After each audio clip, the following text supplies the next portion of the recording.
Patients जो हैं वो चूँकि उनको पानी कम पीते हैं और कब्ज़ी हो जाती है तो वो ज़ोर लगाते हैं पखाना करते हुए, और पखाना करते हुए उनके पखाने के रास्ते में ज़ख़म बन जाता है और बड़ा ही तकलीफ़देह होता है, उसमें शदीद जलन होती है और मरीज़ बहुत ही तकलीफ़ में आता है। इस ज़ख़म में से खून भी आता है और मरीज़ जो है पखाना करते हुए घबराता है और उसका जो है जान जाती है उसको पखाना करते हुए। तो मेरी ये जो ऑब्ज़र्वेशन है जिसमें पेशेंट को फिशर हो जाता है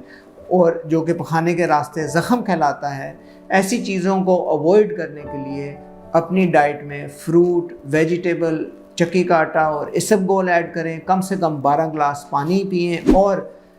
इस आइकॉन पे क्लिक करके मेरे साथ अपॉइंटमेंट लें ताकि मैं आपका शाफ़ी इलाज कर सकूं, क्योंकि कई दफ़ा दवाई देनी पड़ती है और कई दफ़ा ऑपरेशन भी करना पड़ता है।